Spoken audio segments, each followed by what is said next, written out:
I would like to hand over to the president of UCU, Vicky Blake. Thank you. Thanks very much, and thank you for having me. And I'm just so excited about this event because I think it's such a positive thing for us to be doing, to bring students and staff together and really think about how we're going to campaign.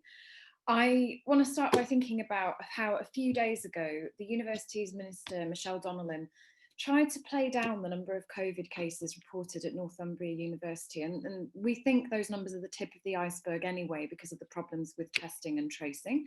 But this attempt at misdirection was incompetent, and it was also a clear sign of the callous disregard for the lives and the health of those affected. We then heard the Pro-Vice Chancellor for Northumbria come on the radio to claim that the numbers were just high because of the transparency that that institution was showing over numbers, and to continue to defend blended learning, which we know they've had to pull back from since because there were threats of industrial action from the staff at the institution. And that's the way that people have been pushed into this position of having to threaten that to get health and safety prioritised. So these are really, really frightening examples of people in very senior leadership positions failing, and not only failing, but trying to pull the rug over the reality of the pain and the danger facing students and staff in our universities, and then the wider communities that they sit within. The pressing together of students in cramped accommodation starts to look like another example of a cruel experiment in herd immunity, and it is just unacceptable. Students should never, ever have been placed in the position that they're now in. Students, I feel like I keep saying this a lot, but you deserve so much better. These senior leaders have wasted time spinning and selling the impossible to you instead of working with us all to prioritise health and safety. They haven't lobbied with us for an effective funding package in the type that we need that would facilitate just treatment of you as students and which would protect the jobs of staff who teach and support you.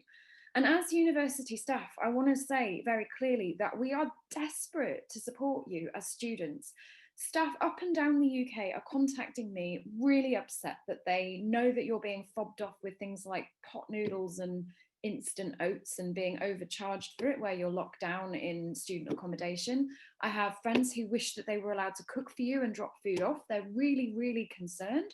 They're talking about seeing the potential in your faces and the worry and the fear in your faces when they're talking to you online and when they're meeting you in the classrooms that you've all been forced into that are unsafe.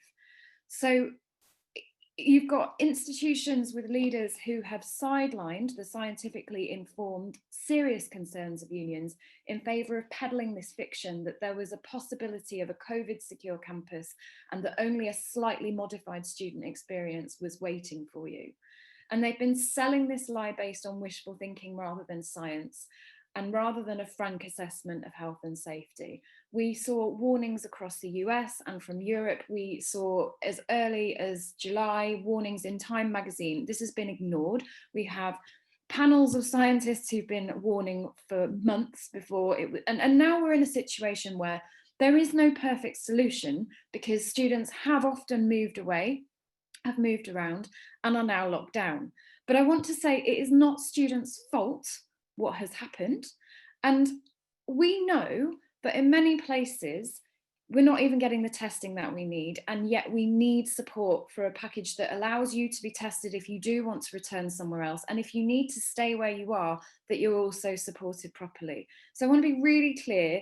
We're talking about a failure of government and senior leaders, and we're here together to work together on how we can address this, how we can resist this. And I think we can actually see we're at a moment where the tide could turn, and it will be down to us remembering the power that we have together that will shift this. So that is the context for today, and let's just get something done because we may as well have a pot noodle in charge of universities the way we're going.